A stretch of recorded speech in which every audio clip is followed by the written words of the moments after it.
Hello, Steve White, Steve Arts 89. Well, I'm continuing on with my gay movie marathon, and I've got another little YouTube find, which is a film I never heard of before. It's called Dream Boy, which is an interesting title. It doesn't seem to relate to the movie, really. It's a little bit like The Mudge Boy. It's set in the 70s. It's set in Louisiana, so it's got that small town country thing.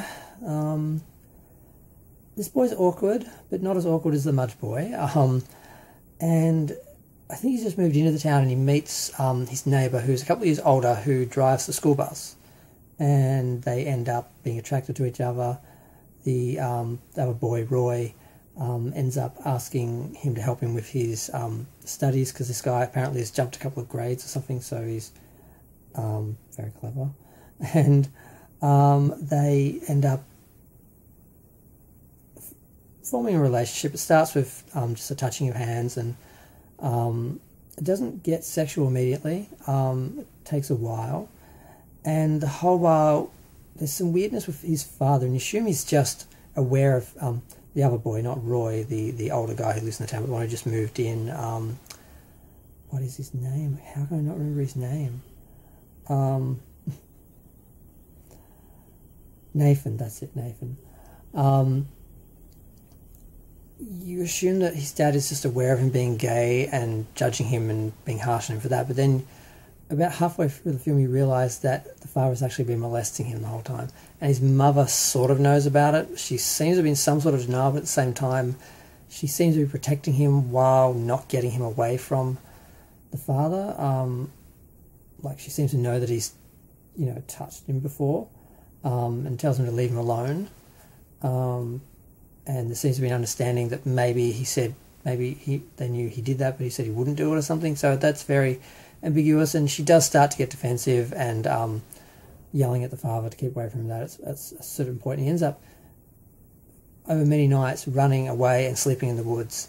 Now, the guy that he was having this little relationship with, Roy, he got upset because he felt they were supposed to have been each other's first, and they'd sort of agreed to sort of not be with anyone else, which is not that hard in Louisiana in the 70s.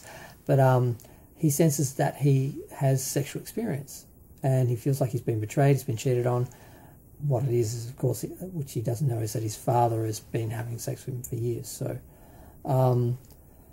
they end up getting back together, they end up going away. Actually, they go swimming at first, and one of the guys is a bit aggressive. One of his friends wants to push him in the water because he can't swim.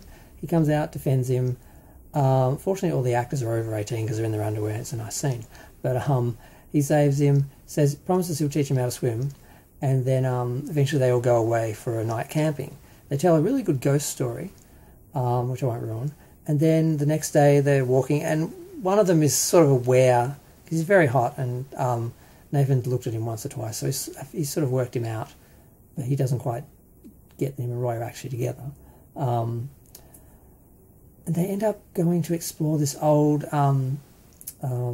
mansion, an old plantation that's been abandoned for like 30 years because apparently the slaves killed the last owner who was there. So this is in the 70s, so that can't be right. Oh no, everyone who's lived there apparently has had ghosts and that, so it's been vacated for 30 years, but obviously that murder took place a long, long time before that. And they go around the house, and I'm like, this is awesome. I've had a ghost story, I've had a haunted house that they're exploring, this is really good. And then it gets a little supernatural because Nathan hears things, and he sees his father walk into the room, and he closes his eyes and he disappears. And he says that he's hearing stuff, and he feels like he's not going to leave the house. And this is the sort of problematic scene. The guy says to him, close your eyes, don't look at whatever you're looking at, whatever you're seeing. And then he goes to go down on him. Earlier he'd said, after Nathan went down on him, Roy said, do you mind if I don't do that to you? And he's like, okay. But then he goes down on him, and I'm like, why would you do that? The other boys are exploring the house in other rooms. I'm like, you're going to get caught. Of course they walk in, flashlights, catch them, and then, he gets upset, he runs off, leaves Nathan alone in the room, and then he gets hit over the head. Then we see a montage of him sort of being taken up the stairs, and the other boy, I forgot his name. I'm really bad with names. That's part of the reason why I take the Wikipedia out. either way, there's four of them, four boys, and one is the sort of hot, aggressive one, and he takes him upstairs, confronts him about what he's done with Roy, and then proceeds to what rhymes with grape him. You can't say that word on YouTube. It's fairly aggressive, fairly violent, fairly explicit, and then afterwards, disgusted with himself, I guess, he breaks off an arm of a nearby chair and beats him over the head with it, and then he leaves him on the floor to bleed to death. There's a pool of blood around his head, and the next morning, Roy and that come back.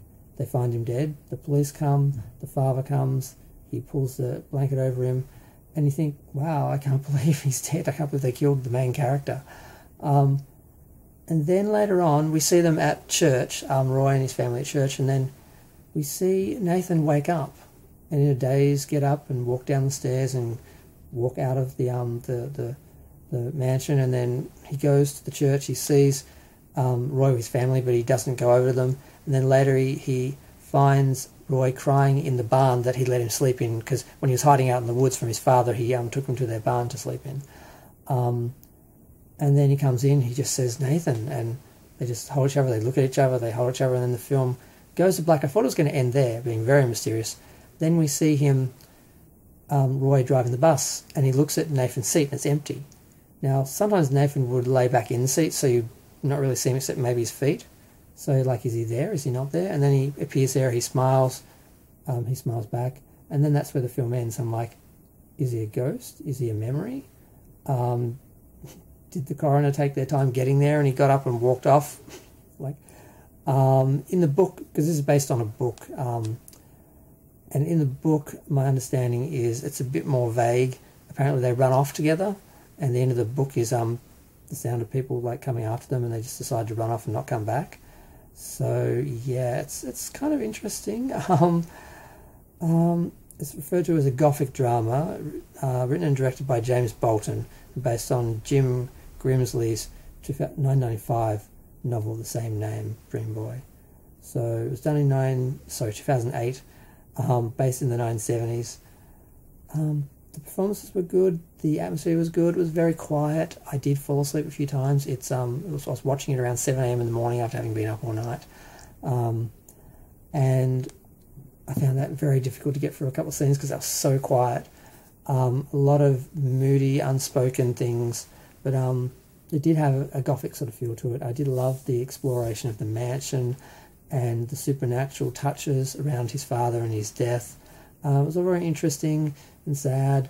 I don't understand. In the book, I think they just kiss, and the boys see them kiss, and that's enough. That would make sense if he kissed him, thinking that would just take a few seconds and they wouldn't get caught.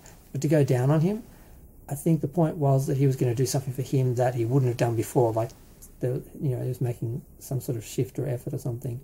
But it didn't make a lot of sense. That kind of made me think about what was happening at the end of the film. Had they just kissed and been caught, it would have worked a lot better. So sometimes just stick to the book. But yeah, loved it.